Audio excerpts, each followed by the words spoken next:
நண்பிற்குரிய தேவச்சனங்களே, உங்கள் யாவருக்குமே நண்பராம் இயேசு கிறிஸ்துவின் நாமத்திலே நான் வாழ்த்துக்களை தெரிவித்துக் கொள்கிறேன். சங்கீதக்காரன் தன்னுடைய 145வது சங்கீதத்தில் இப்படியாக சொல்லுகிறார். 18ஆம் வசனத்திலே, தம்மை நோக்கி கூப்பிடுகிற யாவருக்கும், உண்மையாய் தம்மை நோக்கி கூப்பிடுகிற யாவருக்கும் கர்த்தர் சமீபமாய் இருக்கிறார் என்று சொல்லி. யாருக்கு தேவன் சமீபமாய் இருக்கிறார்? அவரை நோக்கி கூப்பிடுகிறவர்களுக்கு அல்ல, உண்மையாய் அவரை நோக்கி பார்க்கிறவர்கள். யார் அந்த உண்மை உள்ளவர்கள்? நீங்களும் நானும் உண்மையுள்ளவர்களாய் இருக்கிறோமா? அது நமது மனசாட்சிக்கு தெரியும். நமக்கு தெரியும் நாம் தேவனை எதற்காக நோக்கி பார்க்கிறோம் என்று சொல்லி. அநேகருடைய தேவைகளுக்காக தான் தேவனை நோக்கி பார்க்கிறார்களே தவிர தேவனுடைய சித்தம் என்னவென்பதை அறிந்து கொள்ள அவர்கள் பிரியப்படவில்லை. தேவரீர் உம்முடைய சித்தம் என்ன? உம்முடைய நாமம் என் மூலமாய் மகிமைப்படுவதற்கு அடியேன் என்ன செய்ய வேண்டும்? உம்முடைய சித்தத்தை வெளிப்படுத்தும் என்று சொல்லி யாரும் அப்படி நோக்கி கூப்பிடுவதில்லை. மாறாக, ஆண்டவரே என்னுடைய தேவைகளை சந்தியும், என்னுடைய எதிரிகளை அழித்து போடும், எனக்கு எதிரிகள் பெருகி இருக்கிறார்கள், என்னை சுற்றிலும் எல்லா இடங்களிலும் நெருக்கம் வந்து இருக்கிறது என்று சொல்லி தான் கூப்பிடுகிறார்கள். உண்மையில் எதிரிகளும் நெருக்கங்களும் எப்படி உருவாகுகிறது? நாமே உருவாக்கி கொள்ளுகிறோமே தவிர தேவன் அனுப்புவது இல்லை. நாமே எல்லாவற்றையும் உருவாக்கி கொள்கிறோம்.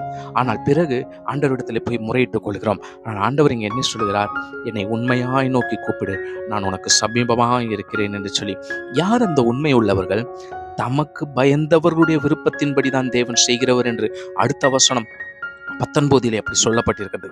அவர், அதாவது நம்முடைய தேவன் யாருக்கு சமீபமாய் இருக்கிறார் என்றால், தமக்கு பயந்தவர்களுடைய விருப்பத்தின்படி செய்து அவர்கள் கூப்பிடுதலை கேட்டு அவர்களை ரட்சிக்கிறார்.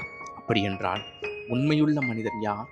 தேவனுக்கு பயந்து தேவனுடைய சித்தத்தின்படி செய்து நிறைவேற்றுகிறவனுடைய சத்தத்திற்கு தான் தேவன் அதிகமாக கவனம் செலுத்துகிறார். என் அன்பிற்குரிய தேவ ஜனங்களே, நீங்கள் ஜெபித்துக் கொண்டே இருக்கிறீர்கள்.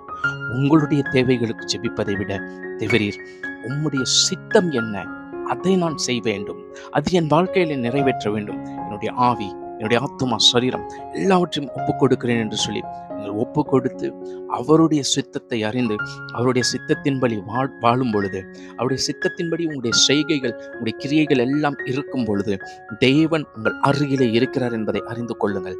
நீங்கள் கூப்பிட்ட உடனே உங்களுடைய சத்தத்தை கேட்டு உடனே எந்த துன்பங்கள் வந்தாலும், எந்த பிரச்சனைகள் வந்தாலும், எந்த சத்துருக்களினுடைய கூட்டங்கள் எழும்பினாலும் அவைகளிடம் இருந்து கர்த்தர் உங்களை மீட்டு ரட்சிக்கிறார் என்பதை அறிந்து கொள்ளுங்கள். காரணம், நீங்கள் உண்மையாய் தேவனை தேடுகிறீர்கள். அப்படி என்றால் அவர் மீது உண்மையான அன்பை வெளிப்படுத்த ஆயத்தமாகி விட்டீர்கள். அப்படி என்றால் அவர் உங்களுடைய எதிரிகளை பார்த்து சும்மா விட்டு விடுவாரா? உங்களுக்காக யுத்தம் செய்வார். பயப்படாதிருங்கள். God bless you.